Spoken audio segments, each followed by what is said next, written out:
The nightmare ഒരു documentary horror ഫിലിമാണിത്. Sleep paralysis അനുഭവപ്പെടുന്നവരുടെ സത്യമായ കഥകൾ കേട്ടുകൊണ്ട് നിർമ്മിക്കപ്പെട്ടതാണ്. അവരുടെ സ്ലീപ്പ് പാരാലിസിസ് ടൈമിലെ ഭീതികരമായ അനുഭവങ്ങൾ, പെരുപ്പം ഉണ്ടാക്കുന്ന ഹാലൂസിനേഷനുകൾ എങ്ങനെയാണ് എന്നതിനെ തുറന്നു കാണിക്കുന്ന ചിത്രം. സ്ലീപ്പ് പാരാലിസിസ് നിങ്ങൾ നേരിട്ടിട്ടുണ്ടോ? അല്ലെങ്കിൽ നേരിട്ട വേറെ ആരെങ്കിലും കുറിച്ച് കേട്ടിട്ടുണ്ടോ? ഇത് എങ്ങനെയാണ് എന്നും എങ്ങനെ സംഭവിക്കുക എന്നും ഒപ്പം അതിനെ എങ്ങനെ നിയന്ത്രിക്കാമെന്നും നോക്കിയാലോ? ശയനവൈ രോഗം അല്ലെങ്കിൽ സ്ലീപ്പ് പാരാലിസിസ്, അതായത് ഉണർന്നിട്ട് ശരീരം ചലിപ്പിക്കാൻ കഴിയാത്ത അവസ്ഥ.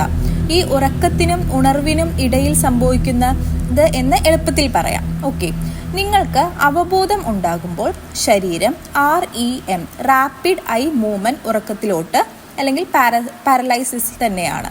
അപ്പോൾ നിങ്ങൾക്ക് കേട്ടാലോ കണ്ടാലോ ചലിക്കാൻ കഴിയില്ല.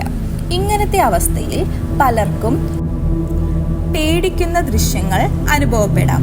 പലപ്പോഴും ഒരു ഭീതി സാന്നിധ്യം അല്ലെങ്കിൽ ഒരു ഭാരം നിങ്ങളെ തട്ടി താഴെ ഇടുന്ന അനുഭവങ്ങളും ഉണ്ടാവാം.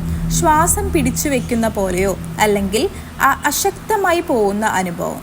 സ്ലീപ്പ് പാരാലിസിസ് സംഭവിക്കുന്നത് മികച്ച ഉറക്ക രീതി ഇല്ലാതാവുമ്പോഴും മാനസിക സമ്മർദ്ദം കൂടുതലായിരിക്കുമ്പോഴും അല്ലെങ്കിൽ ഉറക്ക രോഗങ്ങൾ ഉണ്ടാകുമ്പോഴും ഒക്കെയാണ്. ഈ അവസ്ഥയിൽ മനസ്സിലെ ചിന്തകൾ ശരീരത്തിലെ മറുവശത്തേക്ക് മാറുന്നു. സ്ലീപ്പ് പാരാലിസിസ് ഒഴിവാക്കാൻ നല്ല ഉറക്കക്രമം പിന്തുടരുക.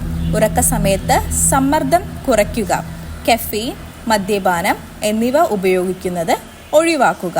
സ്ലീപ്പ് പാരാലിസിസ് അനുഭവപ്പെടുമ്പോൾ ഭയപ്പെടേണ്ടതില്ല. ഇത് സാധാരണ അനുഭവമാണ്.